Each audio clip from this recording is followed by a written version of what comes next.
हर कोई खुद से दो सवाल बार बार पूछ रहा है। पहला सवाल, अगर हमारे देश में छत्रपति संभाजी महाराज जैसे वीर योद्धा हुए हैं तो हमें उनके बारे में वैसे पढ़ाया क्यों नहीं गया जैसा बाकी मुगल शासकों के बारे में पढ़ाया गया।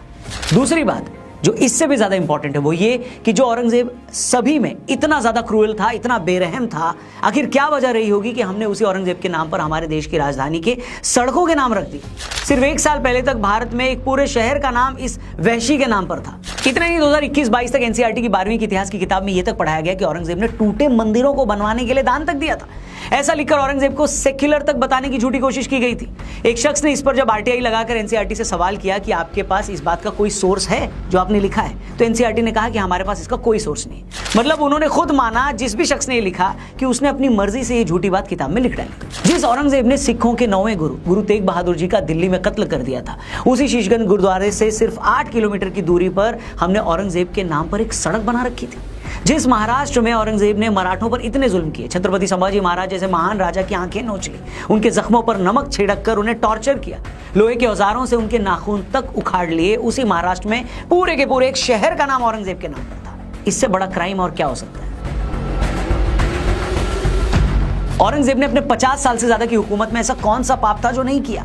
ये वो शख्स था जिसने खुद को शहंशाह बनाने के लिए अपने बाप शाहजहां तक को जेल में डाल दिया, अपने सगे भाइयों मुराद और दारा शिकोह का कत्ल कर दिया। शाहजहां अपने सबसे बड़े बेटे दारा शिकोह को अपना वारिस बनाना चाहता था। दारा शिकोह सूफी आइडियोलॉजी से प्रभावित था, वो हिंदू धर्म ग्रंथों से भी काफी प्रभावित था, यहाँ तक कि उसने उपनिषदों का फारसी में अनुवाद भी किया था। दूसरी तरफ औरंगजेब कट्टर था, उसे दारा शिकोह काफिर लगता था। औरंगजेब ने बाद में सबसे दर्दनाक मौत दारा शिकोह को ही दी थी। निकोलो मनुची नाम का एक इटालियन राइटर उस वक्त दिल्ली आया हुआ था। मनुची ने बाद में अपनी किताब स्टोरिया दो मोगोर में लिखा कि औरंगजेब ने दारा शिकोह को एक बूढ़े और मरियल से हाथी पर बैठाया, उसे गंदे कपड़े पहनाकर पूरे शहर में उसका जुलूस निकाला गया, उस पर कीचड़ फेंका गया। बाद में औरंगजेब के फौजियों ने उसका सिर कलम कर दिया और औरंगजेब का इतने से भी पेट नहीं भरा तो उसने दारा शिकोह का कटा हुआ सर एक थाल में सजाकर अपने बाप शाहजहां को पेश किया। वो थाल जब शाहजहां के सामने पेश किया गया तो उस पर कपड़ा ढका हुआ था। शाहजहां को लगा कि शायद उसके बेटे औरंगजेब ने उसके लिए कोई तोहफा भेजा है, लेकिन जैसे ही उन्होंने वो कपड़ा हटाया वो वहीं टूटकर गिर पड़े। औरंगजेब की हैवानियत के ऐसे एक नहीं कई किस्से हैं। ये वही औरंगजेब था जिसने इस्लाम धर्म न मानने पर गुरु तेग बहादुर जी को दिल्ली के चांदनी चौक में 11 नवंबर 1675 को उनकी हत्या कर दी। उनके शिष्यों भाई मती दास, सतीदास और दयाल दास को भी मार डाला। हिंदुओं पर उसने जजिया कर लगाया ताकि मजबूर होकर वो मुसलमान बन जाए। इसी औरंगजेब ने काशी विश्वनाथ का मंदिर तोड़ा, मथुरा में भगवान श्री कृष्ण का मंदिर तोड़ा, राजस्थान में गोविंद देव जी का मंदिर तोड़ने की कोशिश की, सोमनाथ के मंदिर को फिर तोड़वाया, उड़ीसा में जगन्नाथपुरी का मंदिर तोड़ने की भी कोशिश की और इसके अलावा न जाने कितने मंदिर उस दरिंदे ने तोड़े थे। लेकिन फिर भी आज भी वो इस देश में न जाने कितने लोगों के लिए एक सम्मानित शख्स है।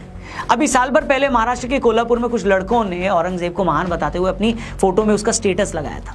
एक जुलूस में औरंगजेब की फोटो लहराई गई थी। उसके बाद वहां कई दिनों तक टेंशन थी। छावा फिल्म के बाद एक वीडियो वायरल हुआ जिसमें लोग थिएटर से रोते हुए बाहर आ रहे हैं। इस पर एक ऐसी ही जिहादी सोच वाले व्यक्ति ने ट्वीट करके लिखा कि 500 साल बाद आज भी औरंगजेब के नाम पर इन लोगों के आंसू निकल रहे हैं। पूरा ट्वीट इतना घिनौना था कि मैं उसे पढ़ भी नहीं सकता दोस्तों। और ये कोई ऐसे ही किया गया ट्वीट नहीं है, आपको इस सोच को समझना पड़ेगा। आप और हम इसलिए औरंगजेब से नफरत करते हैं क्योंकि वो कितना कट्टर था, कितना वैशी था, उसने गैर मुसलमानों पर कितने जुल्म किए। लेकिन हकीकत यही है कि एक वर्ग, एक सेक्शन ऐसा है जो इसी बात के लिए औरंगजेब से मोहब्बत करता है। उसे लगता है कि औरंगजेब ही था जिसने इन काफिरों को सबक सिखाया, बुतों को गिराया, इनके मंदिरों को तोड़ा। मतलब जो जो नीच काम औरंगजेब ने अपनी लाइफ में किए, कुछ लोगों के हिसाब से वो अपने दीन की खातिर वो काम उनके मजहब के हर आदमी को करना चाहिए। और यही सारी लड़ाई है। आप पाकिस्तान को उठाकर देख लो, उन्होंने मुगल इतिहास से जुड़े एक एक वैशी आदमी के नाम पर अपनी बैलिस्टिक मिसाइलों के नाम रखे हो। जिस बाबर ने हजारों हिंदुओं की हत्याएं करवाई, अयोध्या में राम मंदिर तोड़वाया, उसके नाम पर पाकिस्तान की एक मिसाइल है। जिस महमूद गजनवी ने भारत पर 17 बार हमले किए, सोमनाथ का मंदिर लूटा, न जाने कितने मंदिर तोड़वाए, हिंदुओं के कत्ल किए, उसके नाम पर पाकिस्तान की मिसाइल है। हैरानी की बात यह है कि उसी महमूद गजनवी को भारत में ही रोमिला थापड़ जैसे हिस्टोरियन ये बोलकर सालों तक डिफेंड करते रहे कि अरे वो तो सिर्फ लुटेरा था, उसका कोई कम्युनल एजेंडा नहीं था। सोचिए जरा, ऐसे लोगों ने कितने सालों तक देश की आत्मा को भ्रष्ट किया है, सोच के देखिए। इसी तरह मोहम्मद गौरी, अहमद शाह अब्दाली, जिन्होंने इतने मंदिर तोड़वाए, हिंदुओं के कत्ल किए, लूटपाट की, पाकिस्तान उन्हें भी अपना आदर्श मानता है और उनके नाम पर भी मिसाइलों के नाम रखे गए वहां पर। तो सब प्रॉब्लम सिर्फ ये नहीं है कि कैसे हमारे वामपंथी हिस्टोरियंस, इतिहासकारों ने हत्यारों और लुटेरे मुगल शासकों को हीरो बनाया। इससे भी बड़ी प्रॉब्लम यह है कि इन लोगों ने जानबूझकर भारत के राष्ट्रवादी इतिहास को दबाया, उसे छपने नहीं दिया।